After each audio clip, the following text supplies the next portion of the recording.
il est le chargé du programme Arts et Culture de Africa No Filter.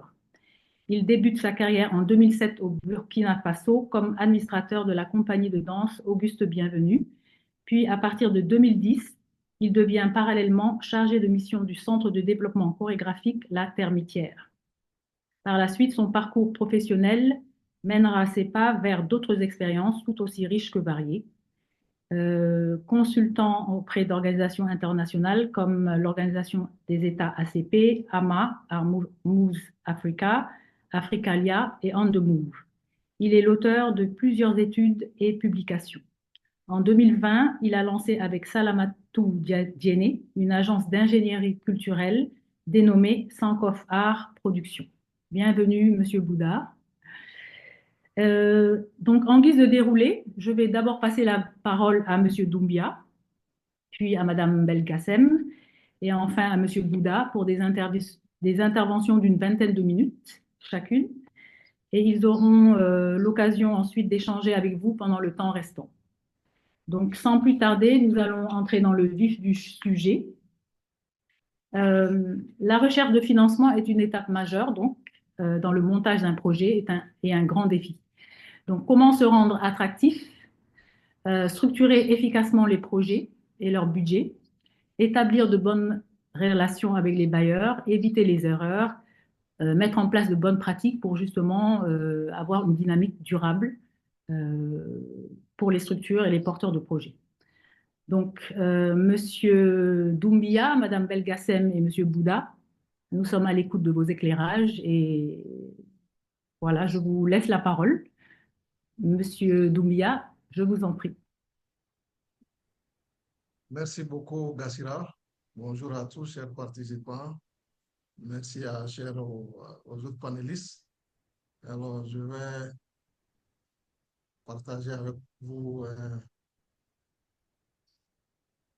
un PowerPoint quand même indicatif, peut-être pour...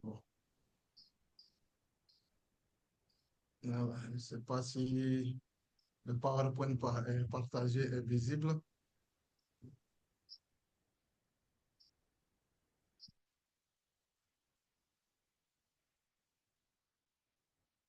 OK.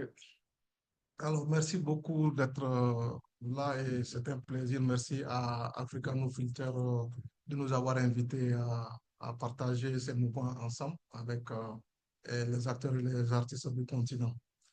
Alors, le Fonds africain pour la culture, est un fonds, en fait, une organisation qui a été créée, une organisation panafricaine qui a été créée en 2018 à Ségou, au Mali, dont l'objectif est de soutenir un peu le secteur culturel et créatif africain en finançant des projets innovants et en stimulant l'investissement du secteur privé dans la culture. L'ACF est lui-même, le Fonds africain pour la culture, c'est une initiative réellement des artistes et des acteurs culturels africains qui vise à professionnaliser et à structurer le secteur culturel africain. Alors, juste, je vais vous donner quelques éléments par rapport à la vision, aux objectifs du Fonds africain avant d'exposer un peu les différentes, de partager d'autres moments avec vous. Alors, en termes de vision, la vision portée par le Fonds africain, c'est d'assurer la prospérité du secteur créatif à travers la professionnalisation des artistes et acteurs culturels. Il se veut surtout audacieux et inclusif et facile d'accès en réalité pour les acteurs culturels africains. Donc, le fonds vise à susciter surtout de nouveaux récits et des changements sociaux positifs en Afrique à travers l'émergence des projets culturels et créatifs novateurs, professionnaliser surtout le secteur culturel africain et créatif afin de contribuer à l'amélioration de la qualité de la production, surtout et la création artistique, et professionnaliser le secteur culturel et créatif par le biais du financement de projets innovants et créatifs à travers des appels à projets. Donc, il faut retenir que nous, au Fonds africain pour la culture, l'accès au financement est également lié aux appels à projets. C'est la procédure, en fait, chez nous. Donc, en termes de domaine d'intervention, il faut comprendre que le Fonds africain finance et accompagne, en fait, les artistes et les organisations culturelles à travers les arts visuels, les arts de la scène, pour les projets de structuration et de développement des organisations culturelles, Nous avons des projets spécifiques liés au leadership féminin, aussi à l'inclusivité. Alors, en termes de groupe cible, toujours, c'est vraiment que ce soit des individus à vocation artistique ou des promoteurs, des artistes professionnels, des entreprises, des experts, des dispositifs de formation ou organisations culturelles. Nous, le Fonds africain, vraiment accompagne tout cela dans son cheminement. Alors, il faudrait comprendre aussi que le Fonds africain couvre l'ensemble des pays du continent et aussi de la diaspora. Donc, même ceux de la diaspora sont éligibles en fait aux appels du Fonds africain. Donc, le fonds, en termes de gouvernance, il faut retenir que le fonds est administré par un conseil d'administration. Surtout, il y a une direction exécutive qui est chargée effectivement de coordonner les activités et les actions du fonds tous les jours que je dirige aujourd'hui.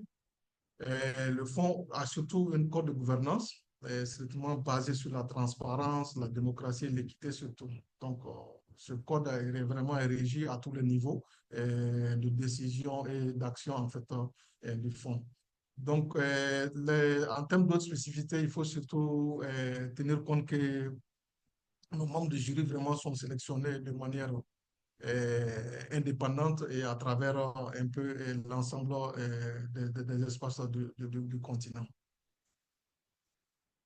Alors, avant de venir à la question, il faut comprendre, comme je le disais tout à l'heure, le Fonds africain en termes de demande de subvention, le Fonds africain met en place des appels à projets régulièrement pour financer les initiatives culturelles sur le continent. Donc, principalement, il faut retenir un certain nombre d'étapes qui se situent entre le lancement de l'appel, la vérification de l'éligibilité, ainsi la préparation et la soumission des dossiers, l'évaluation des sélections et la sélection par un jury indépendant. Et ce jury, il faut le connaître, c'était on dit ce jury indépendant parce que nous mettons en place un jury qui est constitué de personnes de ressources du continent, mais qui très généralement travaille de manière indépendante sans que chacun ne sache que l'autre est membre du jury. Donc, c'est vraiment lors d'une session de mise en commun que les jurys se rencontrent toujours pour la première fois et en ce moment, nous passons à la sélection des projets, et surtout à l'octroi et plus tard au suivi du financement. Donc, ceci dit, c'était vraiment pour vous réintroduire un peu qu'est-ce qui se passe au Fonds africain en termes de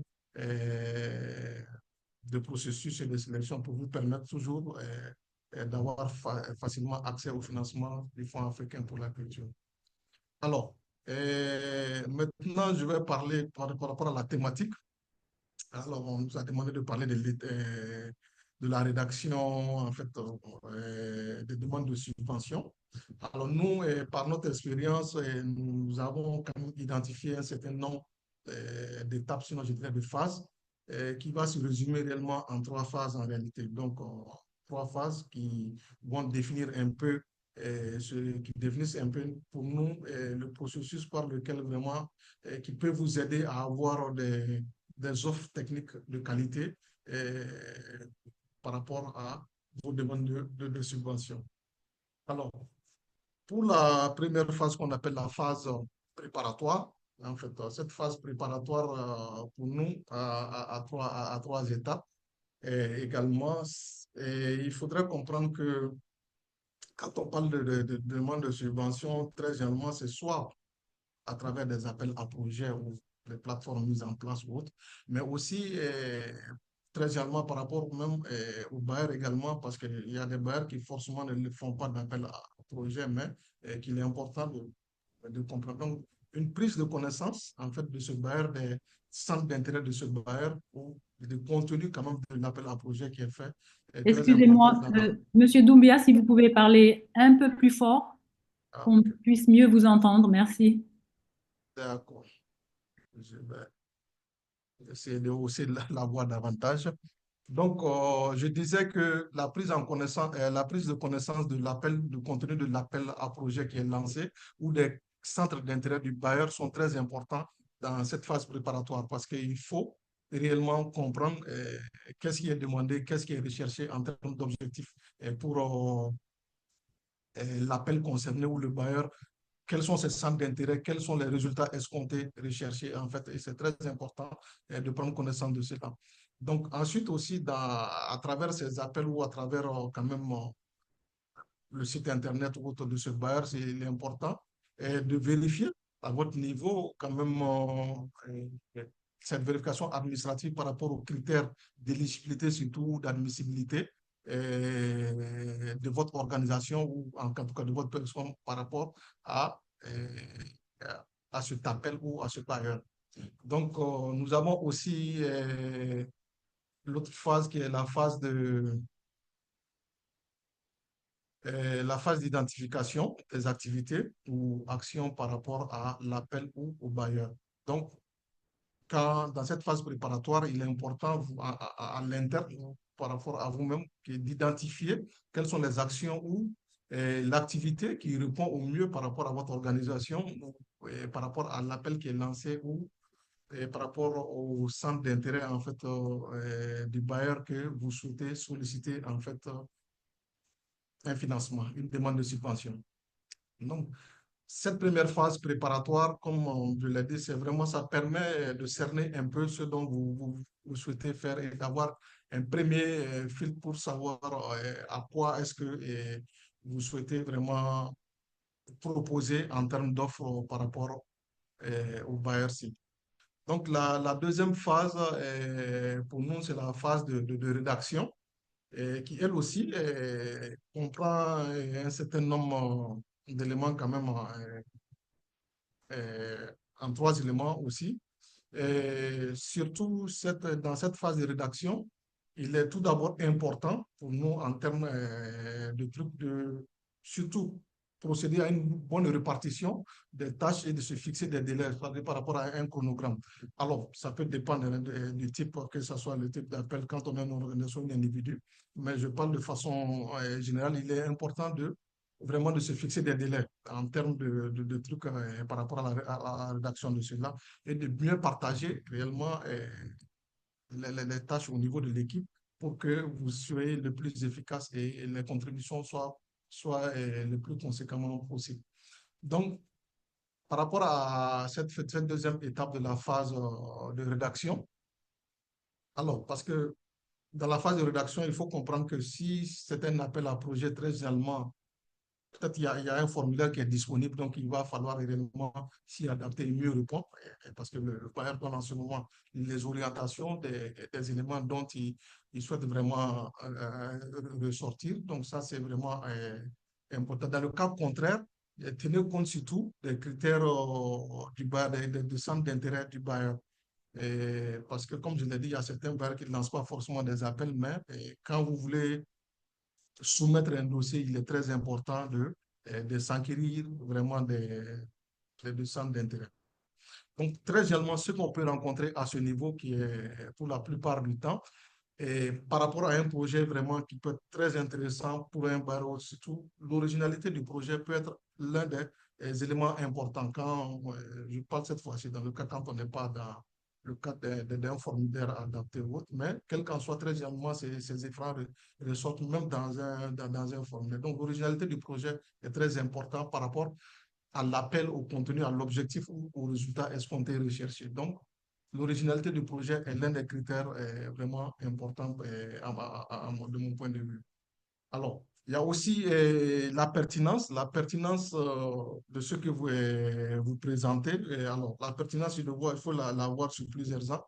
Et donc, la pertinence, surtout par rapport aux ODD, aux objectifs de développement durable, mais aussi et surtout par rapport à l'objectif recherché ou au résultat escompté. Donc, c'est très important de pouvoir faire le lien, de pouvoir ressortir le plus, d'être le plus précis, le plus concis possible, en fait, en termes de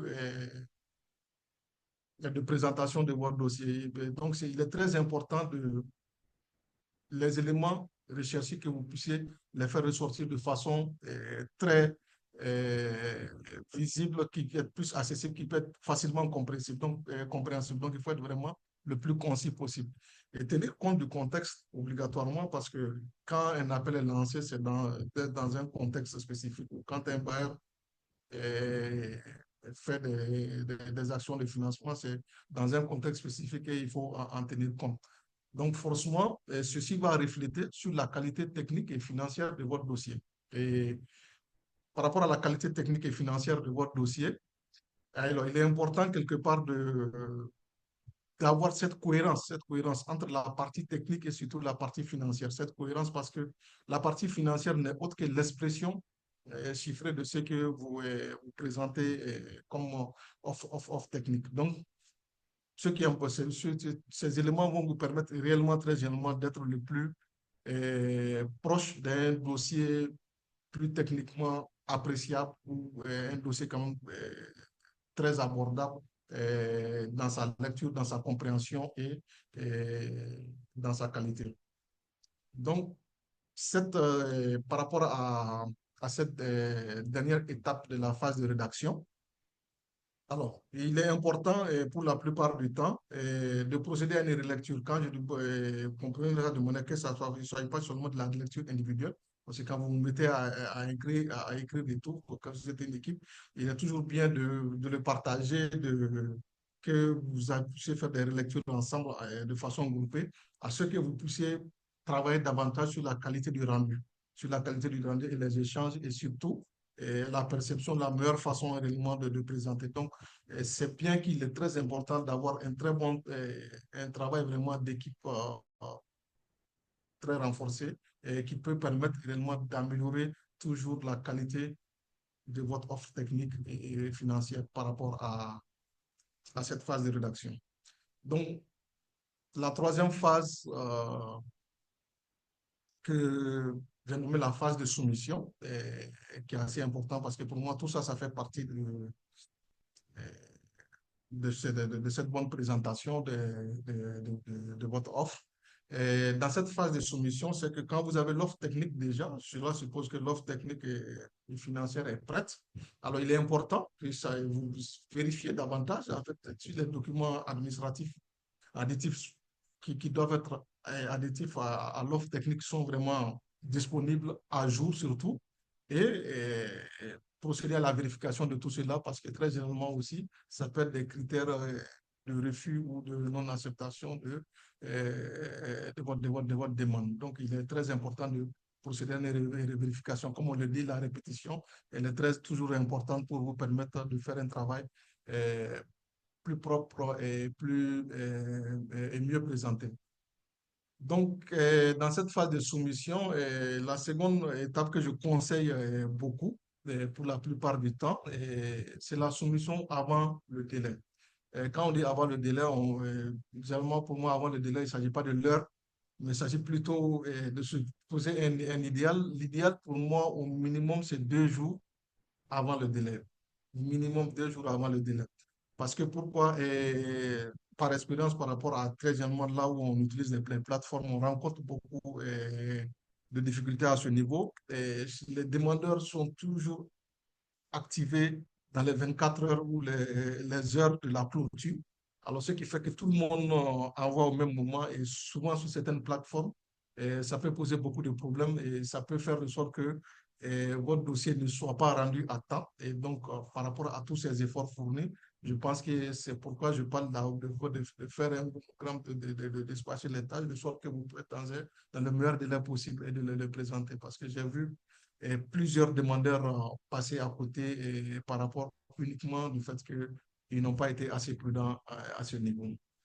Donc, pour conclure, très naturellement, logiquement, sur les plateformes, il y a un accusé de réception et tout, mais quand vous envoyez à un bailleur spécifique, il faut s'assurer quand même que vous avez obtenu, votre offre a été vraiment déposée, elle a été reçue et ça, c'est des éléments qui peuvent encore conforter et vous rassurer que voilà, votre demande a été effectivement bien reçue. Et cela va vous faciliter le processus de suivi après, en fait, par rapport à la demande que vous avez faite. Donc voilà, grosso modo, un peu ces 3 phases que j'ai voulu décrire en donnant quelques explications et que j'espère que dans les échanges, on pourra davantage le développer et aussi et partager aussi l'expérience avec les autres collègues qui sont là. Donc, vraiment, l'ACF, le Fonds africain, hein, dans sa pensée, vraiment, d'essayer vraiment de jouer un rôle, en fait, pour le développement des secteurs culturels africains. Et cela passe forcément en soutenant les talents, en promouvant l'innovation artistique et surtout en facilitant l'accès au financement et de sorte à chercher à structurer le paysage culturel sur le continent. Donc, je vous remercie pour le moment de votre attention et je reste ouvert aux différentes questions pour qu'on puisse davantage discuter sur les différents points et les centres d'intérêt. Merci bien. Merci. Merci beaucoup. Donc, on retient qu'il faut donc 3 phases pour vous, 3 phases qui sont très importantes. C'est déjà de bien comprendre le bailleur, de bien comprendre dans quel contexte il met en place l'appel, de bien examiner aussi et de comprendre les critères. La deuxième phase, c'est la répartition du travail par rapport à l'équipe. Comment être précis, concis, tenir compte, donc essayer d'être original aussi, parce que l'originalité va retenir peut-être l'attention, être pertinent. La troisième phase serait surtout aussi avoir la cohérence entre le plan technique et le budget, c'est très important. La qualité du rendu, savoir se relire, donc travailler en équipe, partager les informations avant de même de soumettre. Et la troisième phase, donc la soumission en prenant en compte les délais, surtout ne pas attendre la dernière minute pour déposer, surtout que de plus en plus les choses se font en ligne. Et s'assurer donc que le bailleur a bien reçu la demande. Très bien. Je pense que voilà, ce sont des astuces et des techniques à bien prendre en compte. Madame Belkacem, vous avez aussi votre point de vue sur la question. Je vous passe la parole. Merci. Bonjour à toutes et à tous. Merci d'être là. Donc, ce que je vais faire maintenant, parce que les étapes sont plus ou moins les mêmes. Je ne vais pas répéter ce que mon ami Doumia a déjà dit, mais je vais rentrer maintenant dans le teeny greedy detail avec des concrets exemples, parce que moi, mes 20 ans d'expérience, c'est avoir été des deux côtés. J'ai travaillé avec l'Union européenne dans la section contrat finance, mais après, avec de grandes organisations, que ce soit internationales ou dans l'art et la culture, en tant que fundraiser. Donc, j'ai travaillé des deux côtés et aussi, je suis évaluateur de projet. Donc, j'évalue les demandes de subventions. Je viens d'en finir d'ailleurs un bunch hier. Je m'arrachais les cheveux justement. Et là, j'ai encore des exemples frais pour vous dire il ne faut surtout pas ça. Vous allez vous mettre sur le dos l'évaluateur. Et quand tu as l'évaluateur sur le dos, tu es mal. Là, c'est les détails et les trucs réels. Donc, on va commencer. J'ai commencé direct, mais est-ce que je peux partager l'écran? Je vais partager. Super. Alors que je me retrouve. Les documents. Non, bon, c'est pas grave. Ah, voilà. Partager. Est-ce que vous voyez mon écran? Vous voyez? Pas encore. Voilà. Et là. C'est mieux. Super. Donc, vous m'avez déjà présenté, donc, Wafa Belkacem. Je suis la fondatrice de Culture Funding Watch, mais à côté de Culture Funding Watch, on fait plein de choses. Et comme vous voyez là, il y a 4 plateformes encore que j'ai citées, mais qui sont en lien avec le fundraising. Je vous en parle parce qu'elles complètent ce que fait CFW. Donc, Culture Funding Watch, nous travaillons sur faciliter l'accès aux ressources et au financement pour les opérateurs des industries culturelles et créatives dans le sud global, mais avec un focus sur la région MENA et Afrique, parce que je viens de la Tunisie, donc je suis la fille de ces deux régions. Et on le fait à travers le conseil, la veille, donc le partage d'informations sur qui finance pas, comment. Donc notre site, je peux dire que c'est la plus grande base de données et le plus grand site Facebook page sur les opportunités. Donc c'est un seul endroit où vous trouvez les appels à candidature liés à l'art et la culture sur le continent. Mais nous faisons aussi de l'accompagnement sur la levée de fonds, mais de deux manières. Donc, on accompagne les gens sur leur dossier, sur leur stratégie, mais aussi j'enseigne la mobilisation de ressources et j'accompagne et je forme beaucoup, je travaille aussi beaucoup avec les entrepreneurs culturels un peu partout en Afrique et dans la région MENA. Pourquoi on a fait les 2 autres plateformes? Le CCI Boost, ça c'est comme le LinkedIn et les plateformes d'investissement. Parce que parmi les ressources dont vous avez besoin, il n'y a pas uniquement la subvention.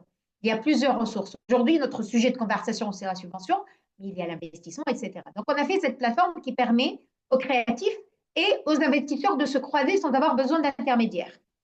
Donc, je vous invite vivement à créer vos profils là-dessus.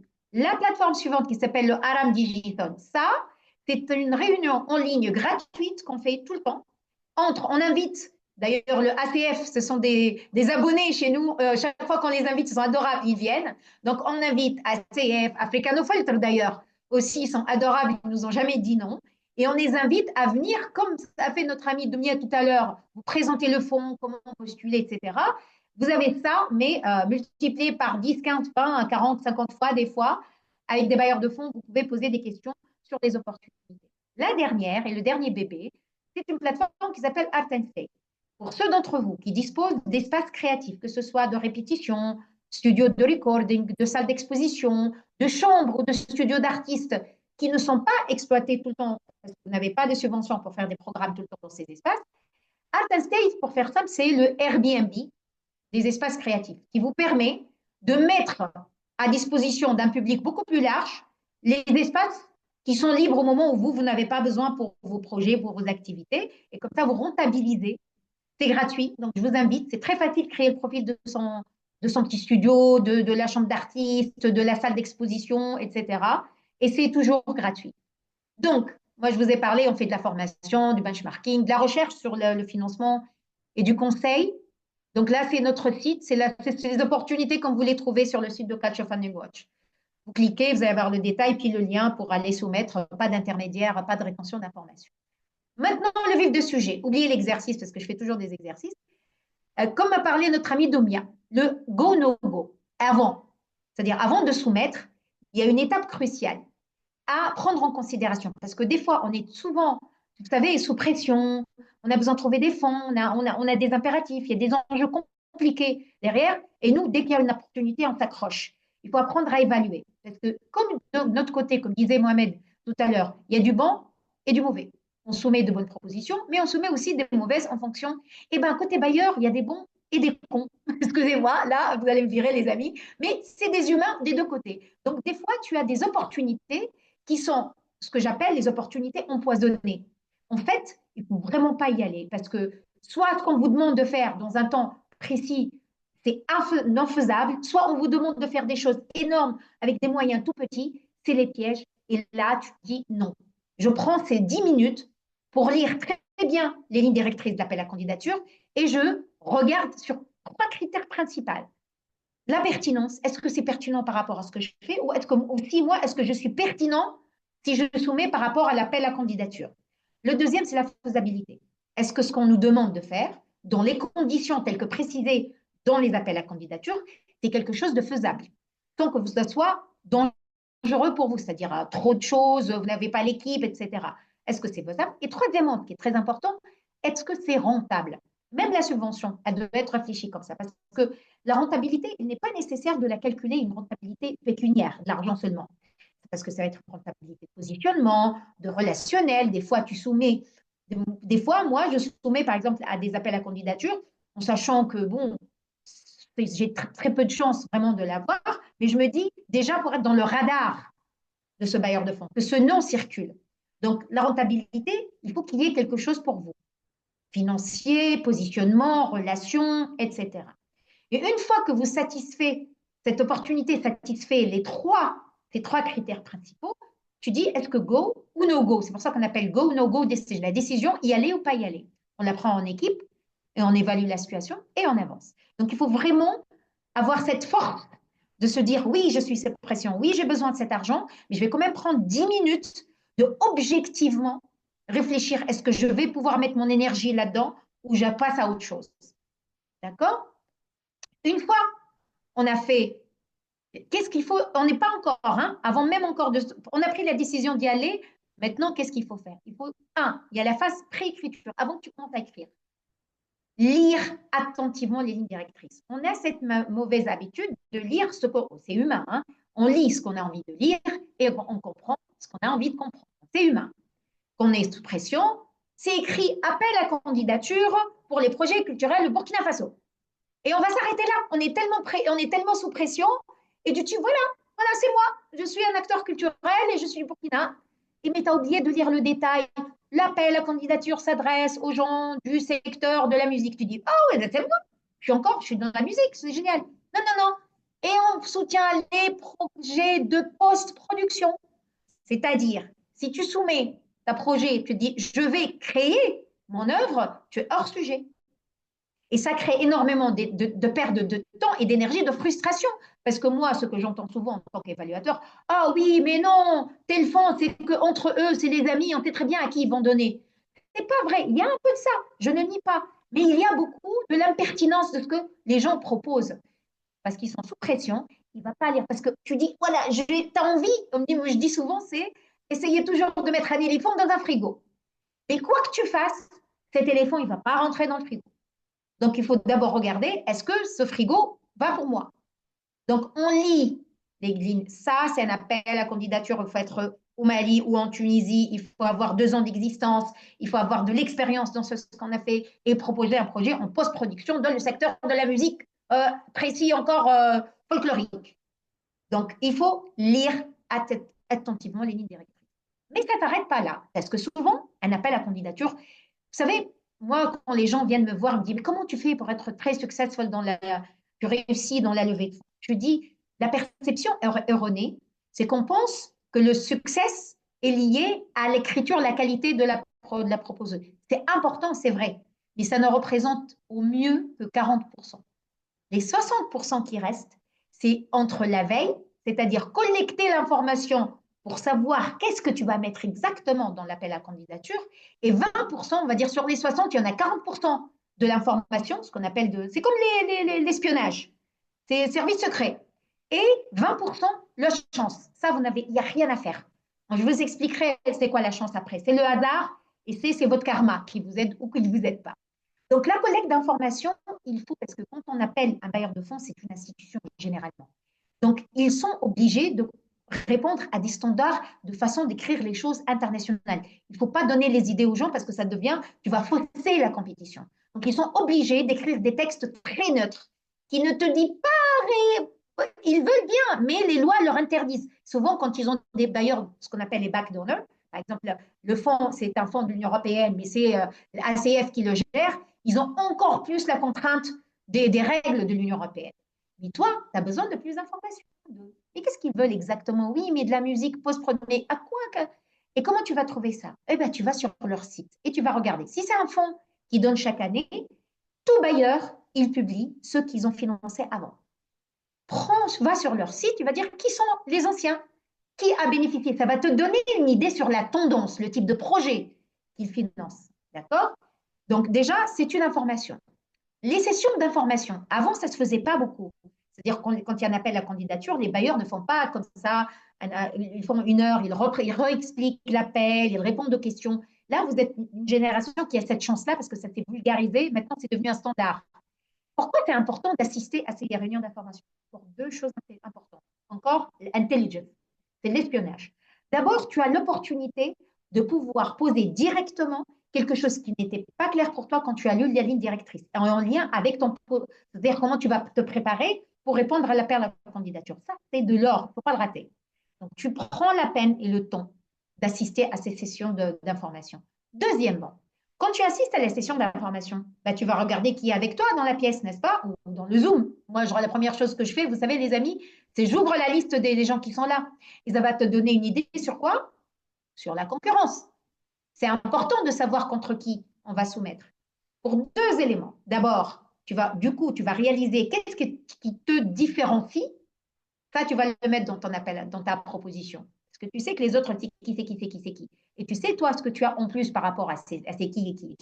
Donc, tu vas être intelligent. Au moment de écrire et parler de ton projet, tu vas mettre en valeur, très clairement, ce qui va probablement différencier ton offre par rapport aux autres. Parce qu'on se connaît. Je vous donne un exemple concret. Il y a 3 ans, il y avait un appel à candidature en Tunisie pour les opérateurs en appui à l'entrepreneuriat en Tunisie, y compris les industries culturelles et créatives. J'ai assisté à la session d'information et j'ai regardé autour de moi. Eh bien, il n'y avait que moi qui est positionné sur le financement et tout ce qui était là, c'était positionné sur des incubateurs.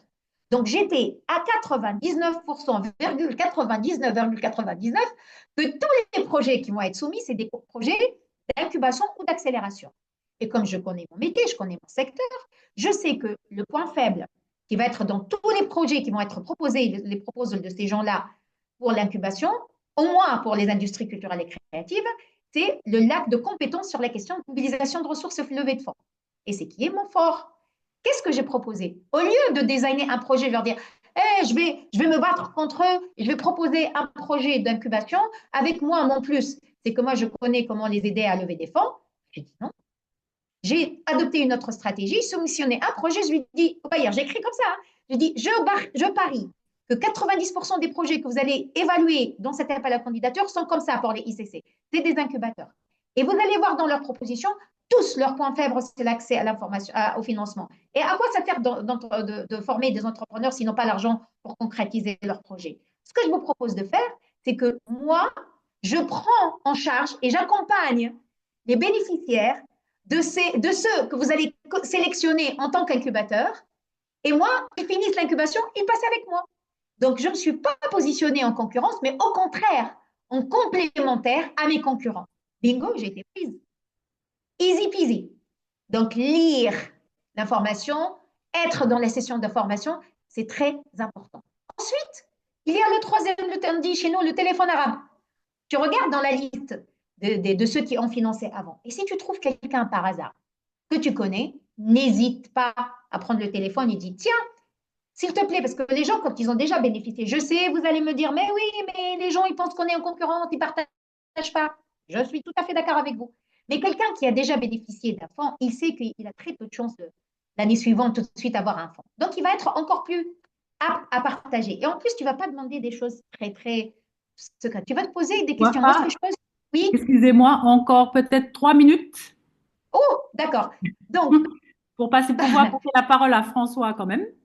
D'accord, ok. Voilà. 5 minutes, François. J'arrête dans 5 minutes. Merci. Donc, tu leur dis qu'est-ce qu'il faut faire, quelles sont les erreurs que tu as fait, que tu n'as pas fait. Et la phase d'écriture, c'est très important. Il faut être clair. Quand Mohamed a dit tout à l'heure qu'être clair, ça veut dire quoi? Verbe, sujet, verbe, complément. Tu t'arrêtes là. La psychologie, de l'épistémologie, de le Non, non, non.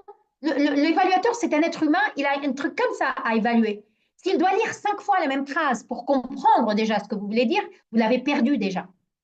Ce qui intéresse l'évaluateur, c'est de comprendre le projet. Si votre projet est incompréhensible, il ne sera pas en mesure de pouvoir le juger. Et vous savez ce qu'il va faire, l'évaluateur? Il va dire, je ne dispose pas d'éléments suffisants pour objectivement évaluer, je ne peux pas aller out. Donc, il faut être simplement, je veux faire un projet de formation sur 5 jours pour former 15 personnes. Après, tu rentres dans le détail. C'est très important. Et donc, du coup, quand tu vas écrire le style d'écriture, ça ne doit pas être et notre projet est nécessaire et la culture, c'est important. Mais bien sûr que c'est important. Si ce n'était pas important, pourquoi le bailleur il va donner son argent dedans? Donc, pourquoi tu lui répètes des choses? Il est déjà en train de financer l'art et la culture. Il sait que c'est important.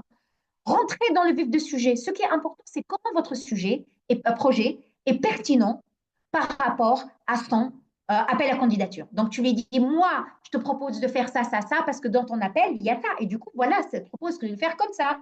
Ton projet, il vise à soutenir les musiciens. Donc, je le fais comme ça parce que c'est la meilleure façon de les soutenir. Je ne le fais pas comme ça parce que. Donc, c'est important. C'est une danse entre je décris très clairement l'action et après, j'explique pourquoi je la fais comme ça. C'est très important d'expliquer. Quand tu me dis, je vais faire une formation sur 5 jours, pourquoi pas 6? Pourquoi pas 7? Je suis sûre que vous avez une bonne raison. Elle est dans votre tête, mais vous oubliez toujours de l'écrire. L'évaluateur, il n'est pas dans votre tête. Lui, il a besoin de savoir pourquoi vous choisissez les choses et de savoir que vous êtes le master, vous êtes un chef dans ce que vous faites et chaque chose, elle est pensée. Il ne peut pas deviner. Donc, et je le fais le matin. Pourquoi le matin?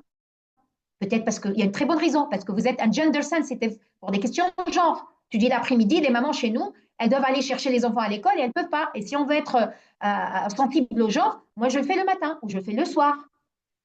Donc, c'est très important d'être clair, concis, mais aussi expliquer tous les choix méthodologiques, stratégiques de votre projet. Voilà, je m'arrête là et puis on peut continuer dans les questions. Merci beaucoup pour voilà, ce partage. Donc, on retrouve un peu les notions de précision, de concision, de clarté, bien expliquer les intentions pour justement convaincre celui qui lit, l'évaluateur. Et vous, donc, vous avez eu à prendre plusieurs postes et à plusieurs, voilà, à plusieurs niveaux. Et donc, votre expérience est vraiment très importante. Stratégiser aussi, ne jamais se mettre en concurrence, mais plutôt évaluer justement les supposés concurrents parce que justement, un projet pourrait se construire autour de comment ne pas justement être en concurrence. Donc ça aussi c'est important. Bien lire les lignes directrices, analyser la pertinence, la faisabilité, la rentabilité, mettre aussi un peu ses propres intérêts en avant, avant même d'accepter de remplir le formulaire et de le soumettre. Merci. Donc nous allons passer maintenant la parole à François pour finir cette partie-là et pour pouvoir échanger avec le public. Le micro, François.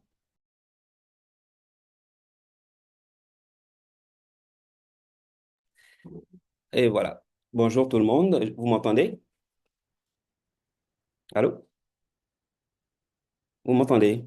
OK, très bien. Oui. Alors, merci. C'est un honneur et un plaisir pour moi de présenter les différentes opportunités de financement au sein d'Africa No Filter. Donc, aujourd'hui, ce que nous allons voir, je vais vous présenter en bref Africa No Filter, ce que nous faisons, qui nous sommes, les différents types de financement que nous offrons, les différentes procédures pour y accéder, et puis je vais revenir sur quelques conseils. Je ne vais pas revenir sur les différentes procédures qui ont déjà été abordé par mes prédécesseurs. Donc, en bref, alors Africa No Filter existe depuis 2020 et c'est une organisation qui fait du plaidoyer pour, parce que, bah, comme vous le savez, dans l'espace public, dans les médias, dans les créations artistiques et culturelles, dans les différents débats, l'Afrique, le continent africain, les Africains, les pays africains sont généralement, on va dire, présentés sous cinq prismes, à savoir la pauvreté, la corruption, les maladies, les conflits, etc. Et tous ces différents éléments, tous ces différents angles sous lesquels l'Afrique est représentée concourent à créer, à construire, on va dire, des narratifs qui sont persistants. Un, à savoir que l'Afrique est pauvre et donc il faut l'aider à se relever, à se développer. L'Afrique est dépendante et donc elle a besoin des autres, et surtout de l'Occident pour pouvoir continuer à exister. Et enfin, les Africains eux-mêmes ne sont pas en mesure de se prendre en charge, de s'autodéterminer.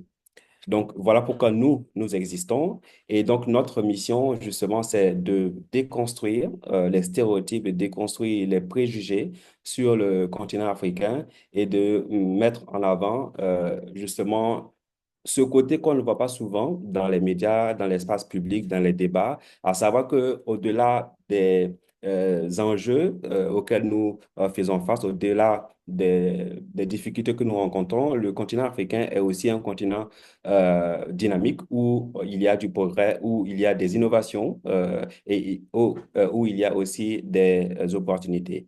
Et donc, pour ce faire, nous sommes conscients de la force et de la puissance de la création des médias et c'est pourquoi nous travaillons avec différentes catégories de personnes, à savoir les créateurs de contenu. Vous savez très bien qu'aujourd'hui, les créateurs de contenu sont très actifs sur les différentes plateformes, les réseaux sociaux, les artistes eux-mêmes qui détiennent justement le pouvoir de transformer le monde, de rêver le monde, de penser le monde. Et puis, bien entendu, les médias, les journalistes qui jouent un rôle important pour informer, mais aussi pour, on va dire, créer de la conscience au sein du continent africain, mais aussi au-delà. Et donc, c'est pourquoi l'année dernière, on a mis en place un collectif qui s'appelle The African Narrative Collective. Donc, c'est une communauté qui rassemble les différents acteurs que j'ai énumérés tantôt.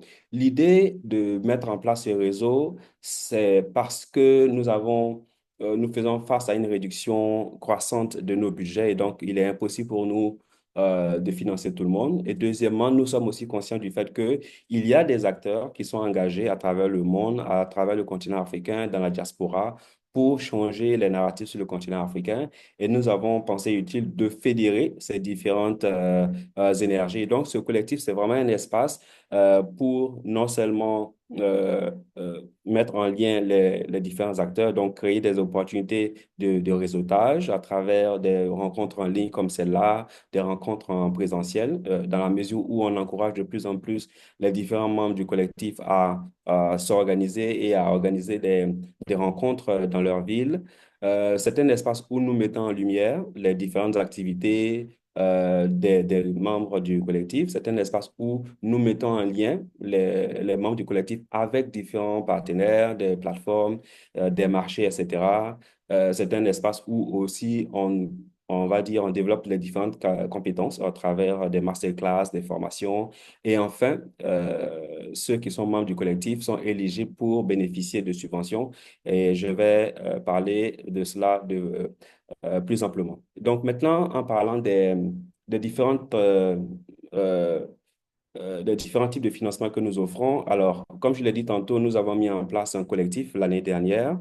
Et donc, nous avons deux types, on va dire deux grandes catégories de financement. Donc, il y a les financements qui sont ouverts aux membres du collectif et il y a des financements qui sont ouverts à tout le monde.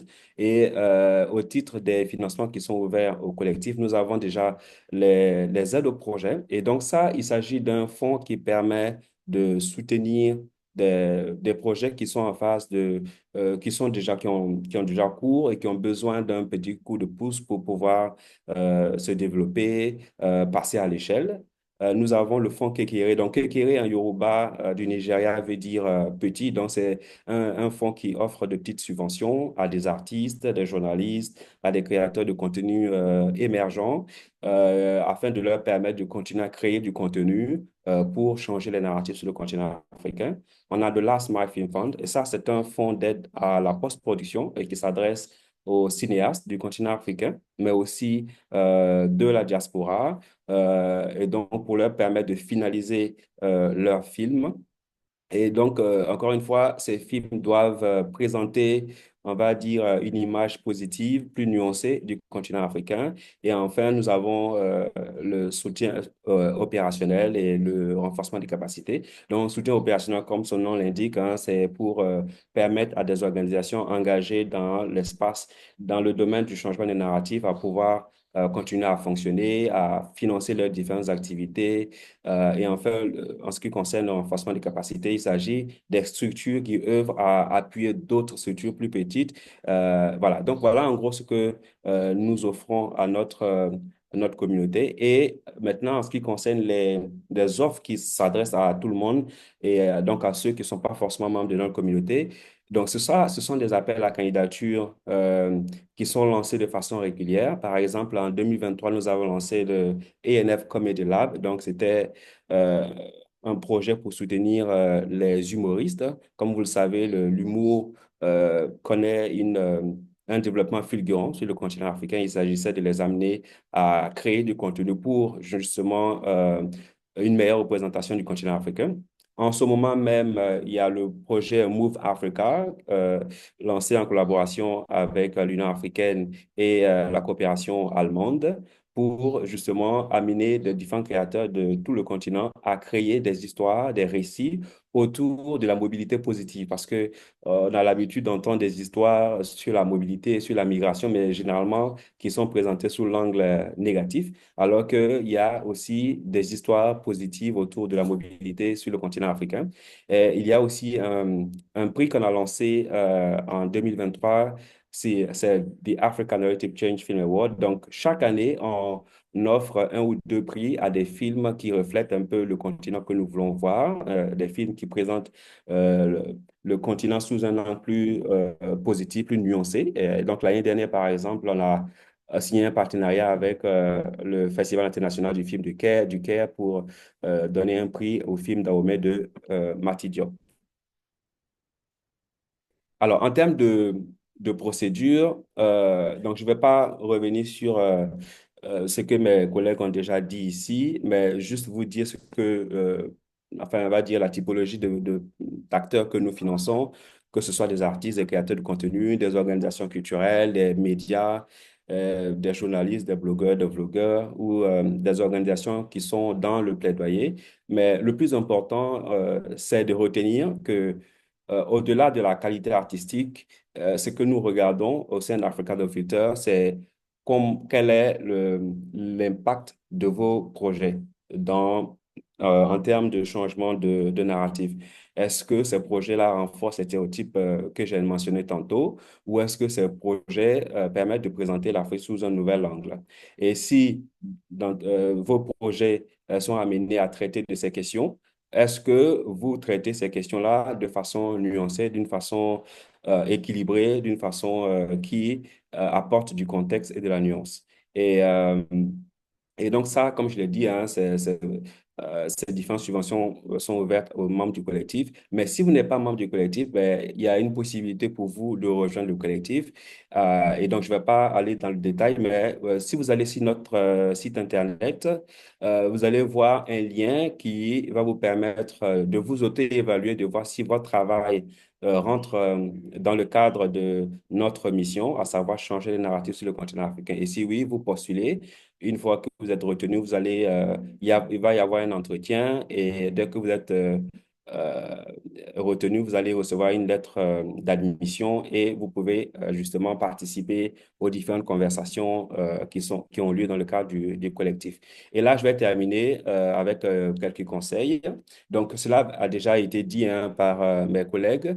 Effectivement, il faut chercher à connaître le partenaire, chercher à connaître sa vision, sa mission, ses domaines d'intervention, mais aussi ses priorités. Au sein d'Africa No Filter, si vous allez sur notre site Internet, vous allez voir euh, ENF Resources for Storytellers. Donc ça, c'est un ensemble de guides, d'outils qui vont vous permettre de connaître davantage ce que nous faisons. Je vous conseillerais aussi quel que soit le partenaire, pas seulement Africa No Filter, de regarder un peu ce que les projets qui ont déjà été soutenus. Quels sont les projets qui ont été soutenus? Je sais que, par exemple, sur le site de l'UNESCO, tous les projets qui ont été financés dans le cadre du fonds FIDC sont répertoriés. Donc, ça vous permet de savoir un peu le type de projet financé. Euh, Ensuite, au niveau du budget, ben, il faut un budget qui soit équilibré, mais un élément important que je voulais souligner, c'est la monnaie qui est utilisée. Si le partenaire exige que vous présentiez votre budget en euros, il faut le faire et non pas présenter votre budget dans la monnaie locale, sinon cela va rendre sa tâche un peu difficile et être un élément qui va vous desservir. Et étant donné qu'il y a beaucoup d'artistes et d'acteurs culturels qui sont connectés, vous savez très bien que le relationnel est très, très important. Comment est-ce que vous arrivez à cultiver le relationnel? Parce que justement, dans la recherche de financement, il y a différentes approches. Il y a ceux qui lancent des appels à candidature, il y a ceux qui créent, on va dire, des plateformes où vous allez rentrer vos projets, mais il y a aussi des partenaires qui veulent rencontrer directement les artistes et discuter avec eux, d'où l'importance d'avoir un bon relationnel. Et enfin, rejoindre la communauté. Donc, moi, ce que je conseillerais, c'est de suivre, Wafa a parlé tantôt de veille, et je pense que cette veille, elle est très, très importante. Il faut identifier les différents partenaires euh, qui vous intéressent et qui pourraient éventuellement financer vos projets. Inscrivez-vous à leur newsletter, suivez-les sur les réseaux sociaux pour saisir toutes les opportunités. Et puis, pour ce qui concerne Africa No Filter, ben, suivez-nous aussi sur les réseaux sociaux. Nous postons chaque semaine des opportunités. Mais il y a aussi des appels à candidature qui vont arriver bientôt. Donc, inscrivez-vous pour pouvoir saisir ces opportunités-là. Et puis, pour ceux qui voudraient justement rejoindre le collectif, je pense que ma collègue va mettre le lien dans le chat pour que vous puissiez voilà, rejoindre le collectif. Merci. Voilà, à toi, Gassira.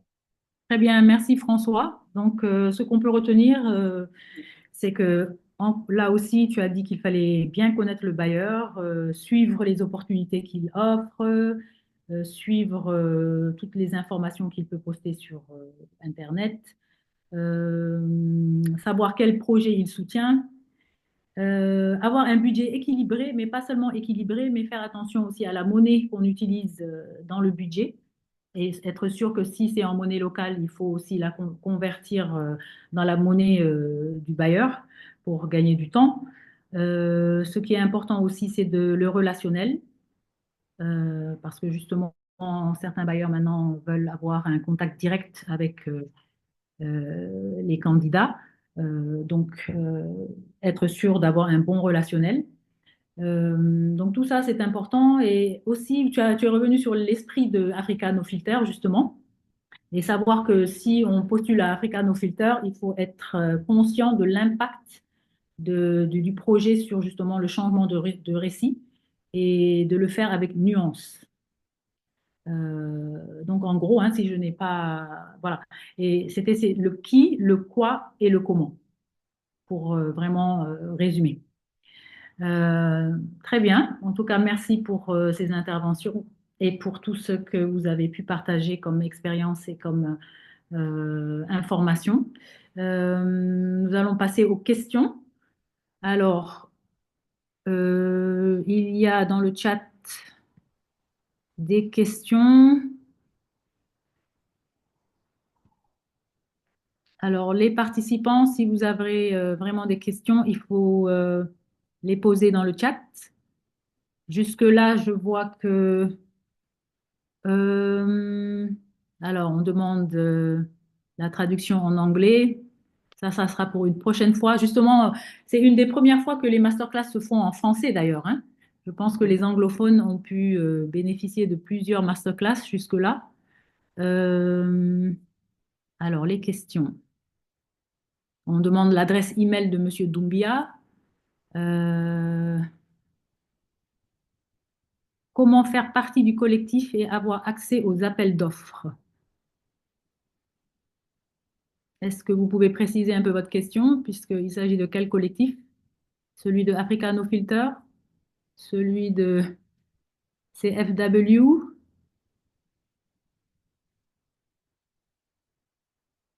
Alors, Moi, je crois que si c'est CFW, je viens juste de partager les plateformes. J'ai vu quelqu'un qui demandait les plateformes que voilà. j'ai citées, donc je viens de le partager dans le chat. C'est Mhm. bon, Très bien. Oui, si vous pouvez partager vos informations c'est directement fait, comme je l'ai ça, fait. voilà. Une question, est-il possible de candidater à chacun de vos fonds sans personne morale? Alors, qui veut répondre à cette question? Monsieur Je Doumbia, crois, je oui. crois que la question, en fait, c'est s'il peut postuler en tant qu'individu et qu'il ne dispose pas d'une structure, soit une ONG ou soit une entreprise. D'abord, en fait, c'est toujours au cas par cas. C'est pour ça que je dis qu'il faut lire les lignes directrices. Parce que c'est dans les lignes directrices de l'appel à candidature que ces éléments-là sont précisés. Il n'y a pas un bailleur qui ne fonctionne seulement qu'avec les individus ou seulement avec les entités légales. Donc, ça dépend du projet, parce que c'est en lien avec l'objectif du projet. Par exemple, si le projet a pour objectif de soutenir les artistes émergents, les bailleurs savent très bien, quand on démarre, on n'a pas une patente, on n'a pas une entreprise, donc généralement, c'est des petits, c'est des freelanceurs. Donc, ils vont tailler les lignes directrices en fonction de la cible. Donc, il n'y a pas un standard, c'est toujours, ça dépend de l'appel à la candidature. Très bien. Effectivement, c'est celui-là. Mais le Fonds africain, comme je l'ai dit, on a des produits adaptés pour les individus, des produits adaptés pour les organisations, mais on a à la fois aussi des produits qui traitent à la fois les individus et les organisations. Donc, c'est possible. C'est pareil pour Africa No Filter. Comme je l'ai indiqué, nous soutenons à la fois des personnes physiques, mais aussi des organisations. Donc, c'est à vous comme Wafa l'a indiqué tantôt, de lire les différents critères et de vous assurer que vous remplissez les différents critères. Parce que, justement, en tant qu'organisation, vous devez vous assurer d'avoir la capacité. Si déjà, il faut s'assurer que vous existez légalement et ensuite que vous avez la capacité de pouvoir mener à bien le projet. Il y a des fonds, par exemple, où on va vous demander de fournir une reconnaissance légale, où on va vous demander de fournir des éléments qui montrent que vous avez un conseil d'administration qui fonctionne très bien, que vous avez des rapports financiers, des audits, etc., en fonction justement de la taille des subventions que vous demandez. Il y a d'autres bailleurs qui vont aussi demander si dans le passé vous avez, par exemple, géré de gros financements, parce que si vous n'avez jamais, par exemple, géré un fonds de 10 000 euros, vous ne pouvez pas demander, par exemple, 100 000 euros. Donc, cela va de soi. Donc, il faut vraiment lire en profondeur les différents critères édictés par chaque bailleur et voir si vous rentrez dans cette catégorie-là. Une autre question. Si j'ai un Bon, projet et que je... je Ah, voulais pardon. juste compléter ce que Bouddha a dit. Alors, Mhm. j'ajouterais là seulement une astuce qui est importante. C'est important que quand vous gérez, vous êtes financé par des bailleurs et que vous arrivez à finaliser le projet et tout, c'est très important de demander. Souvent, il y a certains bailleurs qui le donnent automatiquement, mais c'est très important de demander des attestations de bonne exécution qui peuvent vous permettre de vous aider dans l'avenir à vraiment encore prouver que vous avez eu à gérer un certain nombre de projets, que ça s'est bien passé. Je crois que ça peut soutenir fortement vos nouvelles demandes auprès d'autres bailleurs, en fait. Merci bien. Très bien. Une question, si j'ai un projet et que je veux demander un accompagnement, est-il possible de faire ou faut-il attendre forcément un appel à candidature? Je crois que là, ça dépend des bailleurs. Et comme je le disais dans mon introduction, au Fonds africain, par principe de gouvernance, nous agissons uniquement à travers les appels à projets. Donc, nous ne recevons pas des demandes individuelles, nous ne traitons pas les demandes individuellement. Mais c'est à travers des appels à projets, en fait, que nous Mhm. agissons. Très bien. Euh, Est-ce que vous conseillez de postuler à différents appels à projets qui auront la même période de réalisation? Ça dépend. Ça dépend de votre capacité d'exécution. Si vous avez les équipes pour faire ça, vous y allez. Mais si vous êtes une petite équipe et que la mise en œuvre pourrait tomber en même temps, vous prenez des risques. Donc, c'est à vous de juger de votre capacité d'exécution. Effectivement, bon, j'ajouterais à cela que euh, alors, pour la même période, ça dépend parce que si vous avez le même projet qui se réalise pour la même période et que vous avez des besoins de complément de budget, je comprends bien que vous allez chercher du financement sur nos filtres, vous cherchez un complément au Fonds africain et aussi ouais, chez Wafa, c'est très normal. Alors, mais à part ça, effectivement, si c'est comme Wafa l'a dit, effectivement, il faut s'assurer de la capacité de pouvoir les réaliser si c'est vraiment des choses différentes. Parce que c'est très important quand vous prenez un engagement en termes de financement, de pouvoir réaliser le projet et de donner les résultats escomptés. Parce que votre crédibilité en dénote après à travers d'autres actions que vous chercherez peut-être à vouloir financer, à vouloir vous faire financer de nous. Très bien. Une autre question. En tant qu'entrepreneur, culturel, j'ai remarqué que les opportunités de financement sont toujours destinées aux associations, ONG et non-for-profit. Où trouver des opportunités de financement à taux d'intérêt attractifs pour des entreprises culturelles qui veulent rester commerciales, même si elles ne génèrent aucun bénéfice depuis des années? Devrais-je créer une association pour porter nos activités qui ne vont pas générer de bénéfices? Euh, c'est pas vrai. Dans le temps, il y a 7 ou 8 ans, oui, on va dire que 80% des financements ouverts sont uniquement pour les ONG, mais en ce moment, c'est, je dirais, 50-50. C'est-à-dire, la plupart des appels maintenant sont ouverts aux entreprises culturelles et créatives. Et il y a beaucoup de projets d'accompagnement maintenant des entrepreneurs culturels et créatifs. À côté de ça, il y a des fonds d'investissement ou des fonds de financement. Par exemple, il y a le fonds Fusée pour Digital Africa. C'est un fonds c'est-à-dire le fonds de démarrage. On donne à ceux qui démarrent au début, des petites entreprises ou des petites organisations, et avec un taux, je crois que c'est un taux qui est prêt à zéro. C'est un prêt avec un taux presque rien du tout. Donc, vous pouvez Google Digital Africa, etc. Mais il y a beaucoup, ce que je vous demande, ça dépend de votre maturité en tant qu'entreprise. Si vous êtes avancé, allez plutôt à l'accélération. Il y a beaucoup d'appels à candidature, des projets d'accélération avec des petits financements. Sinon, vous allez dans l'incubation. Juste pour fermer, parce que comme il y a une personne qui demandait si je faisais aussi des formations, oui, allez, inscrivez-vous à la newsletter de Culture Funding Watch Et il y a d'ailleurs un appel maintenant. On va bientôt organiser une formation en proposal writing. Vous trouvez ça sur le site. Voilà, merci. Ouais, je voulais juste compléter ce que Wafa vient de dire.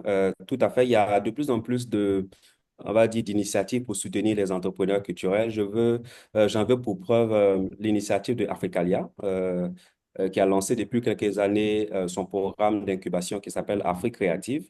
Et chaque année, il y a un appel à candidature qui est lancé pour trouver on va dire, des entrepreneurs culturels qui travaillent sur des projets innovants. Et donc, je pense que même cette semaine, il y a une session au Togo, si je ne me trompe pas, ou au Bénin, je ne sais plus. Et au Burkina, par exemple, le Fonds de développement culturel et touristique est un fonds qui a financé, par exemple, des entrepreneurs, qui permettait aux entrepreneurs de pouvoir prendre un prêt ou de trouver des financements. Donc, il y a les différents pays qui mettent en place des programmes pour soutenir les entreprises culturelles et créatives, mais il y a aussi des organisations internationales qui accompagnent aussi les entrepreneurs culturels. Oui, d'ailleurs, et la tendance même, c'est Donc, de plutôt la tendance, favoriser. ouais. Excusez-moi. Allez-y, Monsieur Doumbia. Oui, non, non, je dirais plutôt la tendance même, c'est de chercher à financer des entreprises culturelles. Voilà, En justement, c'est réalité, ce que j'allais parce dire. que c'est là où on a plus de création d'emplois, de richesses. Contrairement pour la plupart du temps aux associations qui n'ont pas forcément cette obligation de truc. Donc, c'est vraiment la vraie tendance.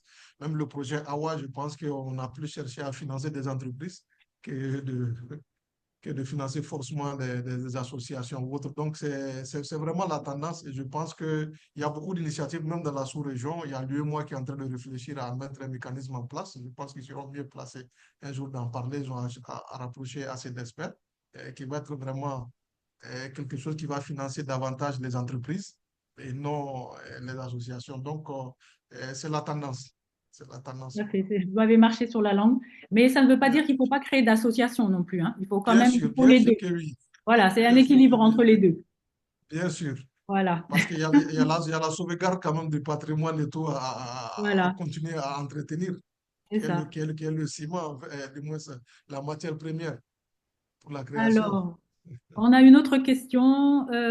Nous sommes tous africains. Pourquoi, lorsqu'on lance un appel à candidature, on limite l'Afrique? Première question. Et pourquoi Africa ne finance pas les mobilités des artistes de tous les domaines comme le théâtre? Africa No Filter, je suppose donc. Alors, première question, je répète, nous sommes tous africains. Pourquoi, lorsqu'on lance un appel à candidature, on limite l'Afrique? Je sais J'ai J'ai pas pas très très bien bien compris. compris ce que la personne entend par on limite l'Afrique. Sinon, qu'au sein d'Africa No Filter, enfin, pas nos appels à candidature, mais nos fonds sont ouverts à tout le monde.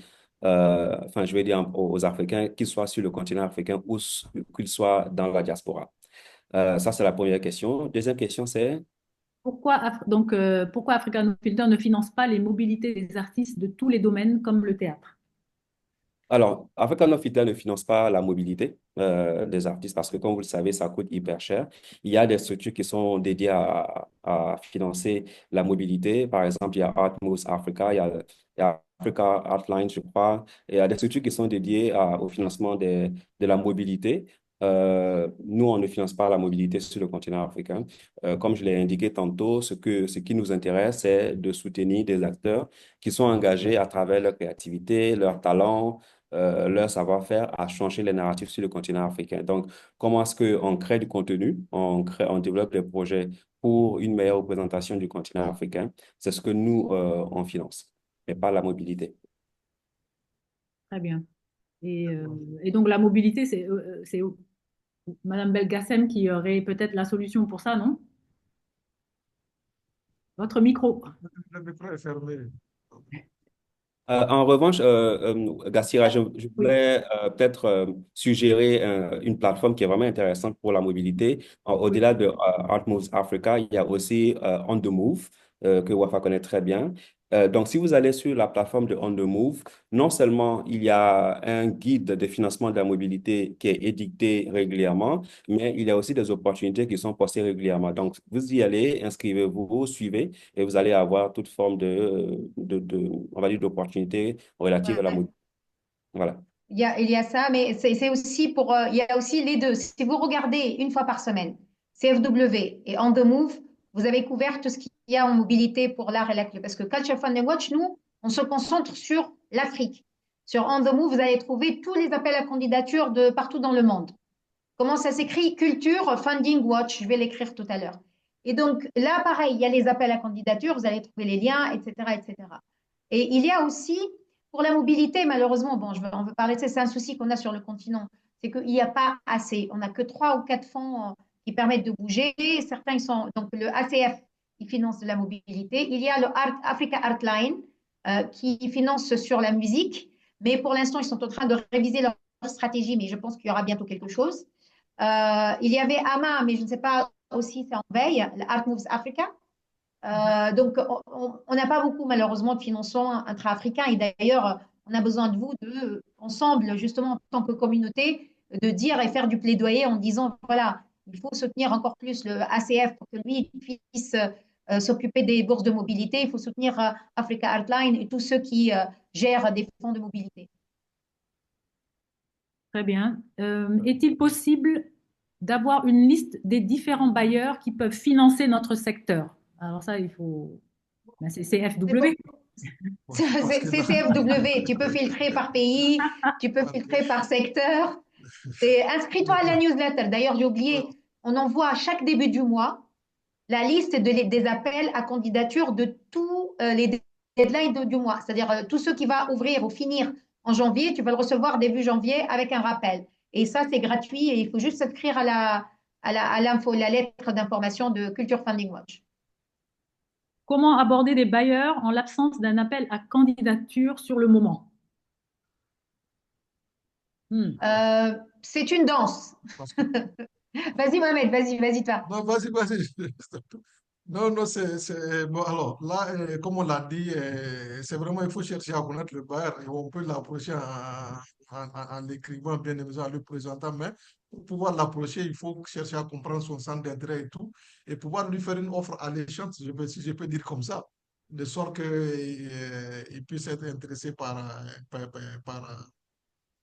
votre projet. Donc, c'est possible, il y a des bailleurs qui réagissent comme ça, mais comme on le dit, la plupart du temps, cherchez à les connaître, faites du réseautage, essayez de les rapprocher, cherchez les informations derrière, ayez un contact. Vous pouvez faire des visites de courtoisie, voir si c'est dans votre zone géographique et tout, pour avoir des portes d'entrée. En tout cas, utilisez tous les moyens que vous pouvez. Moi, j'appelle ça un peu, il faut courtiser un peu souvent les bailleurs pour pouvoir atteindre, voilà. C'est pour ça que j'avais dit que c'est une danse, en fait. Voilà. Mais si j'ai un conseil, parce que comment approcher le bailleur? Il ne faut jamais l'approcher en disant comme tout le monde. D'ailleurs, c'est l'erreur que tout le monde fait. Toc, Ouais, toc, toc, bonjour, j'ai un projet, financez-moi. Vous ouais. pouvez imaginer le nombre de personnes qui sollicitent cette personne par jour. Et donc, si vous faites ça, vous êtes déjà mort. Moi, quand je donne la formation, je leur dis, le premier contact avec le bailleur, votre cible, entre guillemets, ce n'est pas vous en train de demander quelque chose, mais vous en train de lui offrir quelque chose. À vous de trouver. Et on a tous quelque chose à offrir. Et ce n'est pas forcément de l'argent. Ça peut être du savoir, de la compétence, du réseau, du conseil, de la visibilité, de l'information. Donc, il faudra aller voir, par exemple, je dis n'importe quoi. Tu as un tel bailleur, je dis par hasard, je connais que Africano Filter, il s'intéresse bientôt à tout ce qui est digital art. Et ils commencent à travailler dessus, mais ils sont au début. Et moi, je suis dans ce secteur-là et je connais ça, je connais le secteur, je connais la communauté, etc. Je prends rendez-vous.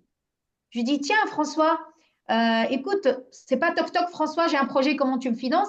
Mais François, je sais que tu travailles maintenant, tu es en train de développer tes trucs sur le digital art. Tu sais que je viens de finir une étude ou un travail là-dessus. Écoute, ce serait super si tu veux que je te partage quelques informations, on fait une petite discussion là-dessus. Et une fois que tu as parlé la première fois avec François, tu as offert ton savoir, ta confiance, après tu peux le laisser lui venir vers toi et t'offrir lui quelque chose. Ce que je voudrais peut-être rajouter, c'est qu'aujourd'hui, on a une chance inouïe qui est les réseaux sociaux. Donc, je pense que ça, les réseaux sociaux offrent une opportunité parce que c'est pas toujours qu'on a l'occasion de rencontrer les bailleurs, surtout s'ils sont loin de nous. Donc, on peut utiliser TikTok, Facebook, etc., YouTube pour montrer son talent. Il y a beaucoup de talents qui ont été repérés comme ça sur la toile, sur les réseaux sociaux.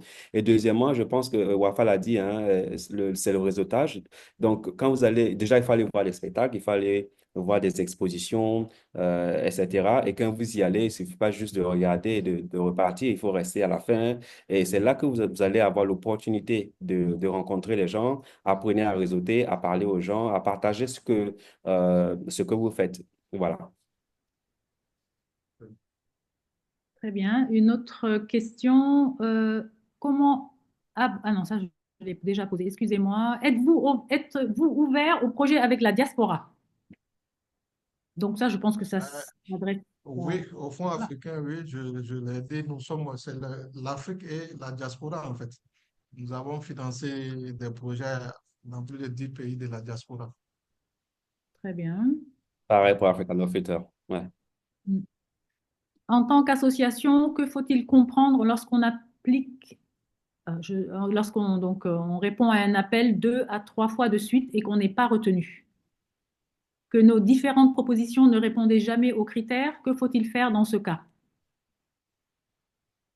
Alors, bon, moi, ce que je conseille généralement de ce point de vue, c'est que quand vous participez à un appel et que vous n'êtes pas retenu, et il faut trouver les moyens, surtout avec beaucoup de courtoisie, et surtout quand vous imaginez quand vous n'êtes pas retenu dans un appel et que vous envoyez un mail de remerciement à l'organisation et de façon gentille et tout en demandant derrière de savoir un peu les raisons qui n'ont pas pu, et de garder un contact et d'essayer d'être intelligent et d'essayer de comprendre les raisons pour lesquelles vous n'avez pas été retenu. Ça, il faut avoir cette pratique à chaque fois que vous n'êtes pas retenu dans un appel.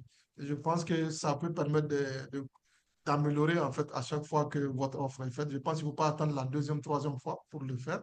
Donc à chaque fois, si vous l'avez demandé une première fois, ce n'est pas dit, et une deuxième, mais je suis sûr que quand vous allez demander la troisième fois, c'est certain qu'il aura une réaction quelque part. Donc je pense que pour moi, quand même, c'est ce que je conseillerais. Il faut toujours à chaque fois remercier, mais vraiment être le plus courtois possible et le plus euh, avoir un contact vraiment très, très agréable en demandant cela. Donc, ne pas se fâcher avec le bailleur parce qu'il il ne Surtout, surtout, nous a pas surtout. soutenu. Parce qu'il peut le faire Voilà, une autre fois, même si c'est la voilà, quatrième. voilà. ACF finance-t-il des projets artistiques, des spectacles vivants, théâtre, par exemple? Eh bien, bien sûr. C'est en final les arts vivants, les arts visuels, en tout cas, toutes les disciplines sont éligibles en fait au Fonds africain. Ça Alors, il y a dépend quelques... du, Oui, excusez-moi. ça dépend juste de l'appel qui est lancé en fait. Donc, le contenu, c'est pourquoi on dit toujours, il faut vraiment lire en fait l'appel qui est lancé, comprendre les objectifs recherchés et les résultats escomptés Mm. recherchés en fait. Alors, il y a quelques questions sur les contacts professionnels, mais ça sera donc partagé, hein, je suppose, avec les participants à un moment donné. Euh, Y a-t-il des opportunités de financement qui existent pour les projets sportifs? Pouvez-vous en parler? Là, on est plutôt dans la culture, mais je ne sais pas si vous avez des expériences de côté sportif, peut-être que vous pouvez partager. Ah, bon, particulièrement non. Je n'en ai pas, mais je sais que comme je l'ai dit, si vous arrivez à lier le sport à la culture, je ne vois pas pourquoi vous ne serez pas éligible quelque part. Ouais, au sein d'African Offender, on ne finance pas des projets sportifs en tant que tels. En revanche, si vous avez une production artistique ou un reportage ou un article qui porte sur le sport et qui permet de changer le narratif sur le continent africain, ça, c'est un projet qu'on pourrait financer. Très bien, donc c'est pris en compte. Euh, alors, est-ce que vous avez des projets d'appel à candidature ou autres sur des financements dans des secteurs émergents tels que l'animation, le jeu vidéo et l'e-sport? Là, c'est encore une question orientée sport. Mais je pense qu'on a un peu Alors, je pense répondu. que de plus en plus, comme les jeux vidéo, je pense qu'on a eu à en accompagner, que ce soit sur Awa ou autre. En fait, l'espace jeux vidéo, quand même, aujourd'hui, c'est un secteur du digital très porteur, en tout cas qui a l'air un peu dynamique parce que il y a d'autres qui essaient qui sont vraiment intéressants parce qu'il y a des récits aussi, comme on dit, des récits, des narratifs que nous tous nous essayons de défendre, qui sont transmis un peu à travers ces jeux vidéo, à travers Mhm. ces trucs. Donc, l'éligible. Mais comme j'ai dit, le sport, alors, on n'est pas spécifiquement sport, mais c'est comment arriver à faire le lien entre ce que vous avez de sportif et ce qu'on a de culturel, en fait. Je pense que c'est ce qui peut être intéressant et quand il y a un bon récit derrière un narratif, je pense qu'elle est peut-être finançable. Très bien. Alors, nous sommes à 5 minutes de la fin de l'activité. S'il y a encore des questions, c'est le moment de les mettre. On va peut-être en prendre une ou deux encore. Alors, une demande de précision par rapport à l'e-sport. Juste pour la précision, l'e-sport concerne aussi le jeu vidéo. Bon, je Je pense que pourrais financer. oui, oui, on a répondu. S'il n'y a plus de questions, on peut peut-être demander à chacun de ne pas oublier de justement répondre au sondage pour les participants et peut-être donner la parole à chacun de vous pour un mot de clôture avant de se quitter. Euh, Allez-y, Madame Valkassen. mais j'ai vu des gens qui posaient, chacun il disait, on n'a pas répondu à sa question. Ah, J'ai vu quelques questions. Les institutions publiques, si elles peuvent être financées par l'ACF, je laisse Mohamed répondre. je n'ai pas vu cette question-là. Ok, non, C'est dans le en fait, chat. bon, Ok. d'accord, non, l'ACF ne finance pas d'institutions publiques étatiques. L'ACF ne finance pas d'institutions publiques étatiques. Une autre personne qui demande si vous financez des festivals, je pense que c'est pareil, Mohamed. Bien. Non, Ouais. non, les festivals, oui, bien sûr. Les festivals sont très généralement portés par des organisations. Donc, Mm. ce qui fait que nous finançons les organisations, bien évidemment. Très bien. Euh, alors, je cherche les dernières questions. Doit-on faire partie de la communauté ANEF pour bénéficier des fonds? Je pense qu'on y a répondu. Les projets numériques sont-ils financés par l'ACF? On vient d'y répondre. Bonjour, vous avez parlé alors attendez, ça va assez vite. D'avoir des retours de notre candidature à un appel, mais souvent il n'y a pas de réponse et encore moins des éléments de réponse quand on demande ce qu'il faudrait améliorer pour la prochaine fois. Que faut-il faire dans ces cas-là?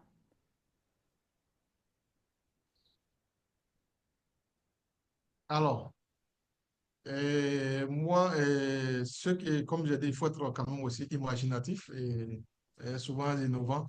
Vous pouvez savoir quand même, par exemple, il y a d'autres, euh, parmi ceux qui ont été sélectionnés, il se peut que vous connaissez certains qui ont été bénéficiaires. Comme Wafa l'a dit plusieurs fois, cette licence, c'est licence. Donc, ceux qui ont été bénéficiaires, vous pouvez que vous connaissez, vous pouvez vous rapprocher de la personne pour comprendre un peu, pour voir le contenu, si elle accepte effectivement de démarrer. En comparaison, vous pourrez voir un peu les écarts entre vous et